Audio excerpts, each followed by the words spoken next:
Appreciate it. So, first things first, before I start the interview, just want to say it's an absolute pleasure to be speaking with you and an absolute pleasure to have you here. And congratulations on a successful stint with the Black Caps. Thank you very much. Yeah. So, Gary, my first question to you is that you've had a successful tenure with the Black Caps. There have been several appearances in the finals of ICC tournaments, and you've even won an ICC trophy too. So, if you were to summarize your tenure, what would rank amongst the best memories for you? Some of the greatest achievements for New Zealand under you. Yeah. Um, Look, I think any time you're involved with international cricket, it's a great privilege, and I guess one of the things that I'm most proud of is just seeing the team members grow in their time as well. And look, we've had some amazing achievements over the past few years. Obviously, the World Test Championship and winning the inaugural World Test Championship was something very special to the team. And making World Cup finals and ICC event finals as well. Yes, we didn't quite get over the line in those, but still to get there against, I think, some real quality teams around the world has been fantastic. But probably the greatest achievement, I think, of this group was winning 3-0 in the test matches in India. I think that's probably the hardest thing to do when you consider things around the world and things you're going to try and achieve. And for us to win all those 3 tests, I think will be something that probably is right up there with the best achievements of this team in history. Yes, absolutely. Now, moving forward to my next question, you mentioned that you all couldn't get over the line in a few encounters. I know this might not be amongst the greatest memories for you, but I just want to speak about this. During the 2019 cricket World Cup, we all saw what happened. New Zealand came very, very close, and some people might even say that, like, y'all deserve to win, which even I agree, y'all deserve to win. But it was on a boundary count from which England won. So my question to you is that after the match happened, we saw K- Kane Williamson smile, and the players were all like, they didn't show any kind of frustration or any sort of anger. So after the match got over, behind the scenes in the dressing room, how was the environment? Was Williamson still calm, or was everybody still frustrated and furious over what happened? Can you just speak about that? I think there was no doubt there was frustrations in the group and in the team, and I guess as a whole, you look at it, and it was an amazing game of cricket. I mean, the same number of runs scored by both teams over the game, I think, showed the evenness of the competition. And in some ways, sad that there has to be a winner and loser in that situation. But we were lucky in a way that we had to move on very quickly. We had a series soon after in Sri Lanka that we had to get to. So that's the thing with international cricket. The world keeps rolling on very, very quickly. So whilst it was really disappointing, I think a good thing was we were playing cricket again pretty soon, and we could move on. And look, time heals over that period, and whilst it still can be raw to talk about, because I thought we played really well that day, you have to get on with it and accept that they were the rules on the day. True, true, true. Yes. And since I spoke about a memory that still hurts, but now let me speak about something which is probably one of the greatest achievements in the history of Black Caps. The whitewash over India in India last year. So my question to you is that you all did the unthinkable, beat a strong Indian team in India. So if you can just draw light on the kind of preparations you all had, and during the match when you all had already won the series 2-0, going into the third test, was there any pressure from India? Like, did the players resort to any kind of sledging or banters or anything? If you could just speak about the entire series. Yeah, I think in a way, when you look back at that, losing the toss in that first game was pretty crucial as well. We would have batted first, but the ball did a lot more than what we were expecting early on, and I guess to get that jump on India in that first test was fantastic. I think the preparation before them, we'd gone to Sri Lanka and we'd lost 2-0 in Sri Lanka, but we'd had two or three bad sessions that we identified. If we'd got them right, that series could have been very different as well.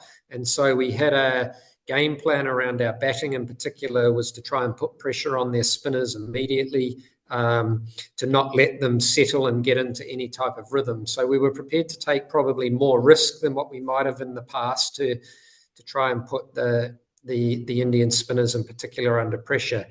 We felt we'd be able to hold our own, I think, from a bowling perspective. And as long as we were in good areas for long periods of time, we knew the pitches were going to be difficult to bat on. So it was really about just applying pressure for long periods. And I think the second and third test, we were lucky that we did win the toss. We got probably the better of the surfaces. But it was an enthralling series because I think all the tests could have gone either way at different points. And I guess we won some crucial moments. And yeah, it was an amazing feeling, and something that no one else in the world has managed to do, which is really special. Right, right, absolutely. And the fact that, like, you all lost the toss, still won, of course, it's something for the ages. Now, my next question to you is that it all started a few years ago, like, when Trent Boult declined a contract from New Zealand. And it was last year after the 2020 World Cup where even Kane Williamson, like, he didn't want to take the contract, but at the same time, he had stated that he still will prioritize international cricket. So, what was your take on Williamson's decision to, like, the not take a contract? And we have seen off late a few players there have been there who have decided to, like, make a balance between playing T20 leagues and international cricket at a same time. What is your thoughts and opinions on that? Look, I think when players get to the back end of their careers, then they're looking at different options, and sometimes I think it's through a financial point of view, sometimes it's through a motivational point of view. But I think with all the players, the one thing that has stood reasonably firm is they still want to play for New Zealand, and still are prioritising playing for New Zealand on most accounts. But there's just the odd league, I think, that doesn't fit into the New Zealand calendar, and so they're putting some, or they are hoping they can go and I guess keep growing their cricketing experiences through that as well. So my opinion is I understand it completely from a player's point of view. I don't hold any grudges against them and wanting to do that. So yeah, I think it's just the reality of the modern world and where the game is going. Right, right. Absolutely. Now, my next question too is that off late we had the 2025 Champions Trophy where New Zealand were absolutely fabulous in it. You all came to the finals, lost a very close match to India. But in that match, I remember just before the game, Matt Henry was about to play, but he got injured due to the last match. So, if you can just speak to me about what was going through Matt Henry, and you don't speak to him, like, because he seemed very passionate and was wanting to play that game. So you can just speak about that.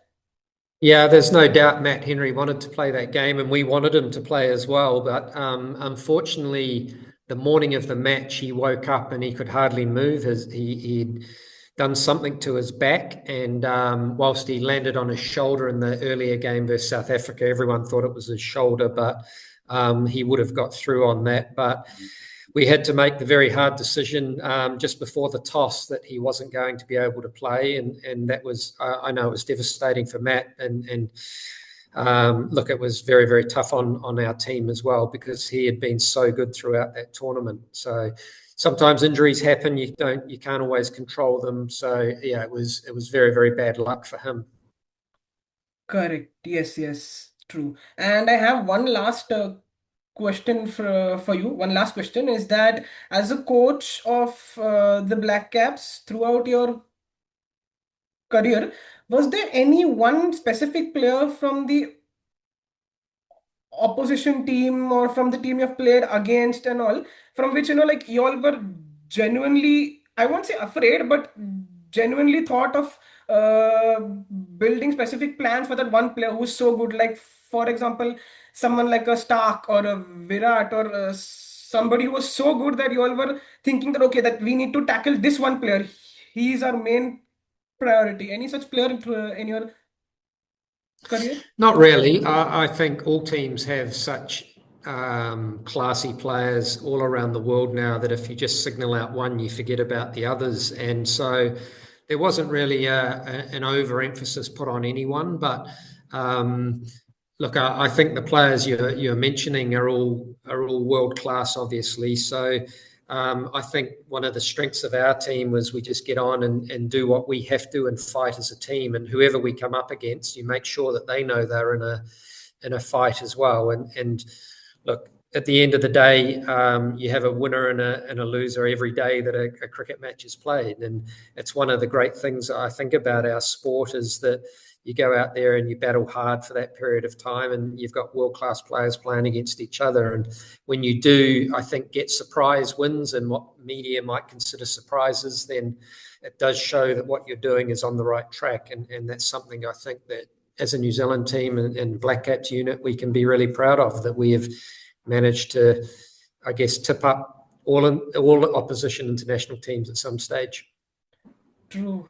And just a little side note on that, New Zealand is probably one of the few teams that have managed to always keep the big players quiet. I've seen a lot of instances on that, so that's again a very good thing. So yes, with this, my interview is done. Thank you so much for agreeing to this, and I wish you best of luck for all your future endeavors, and I hope to meet you sometime in the near future. Thank you. Thank you, Arvind. Thank you very much.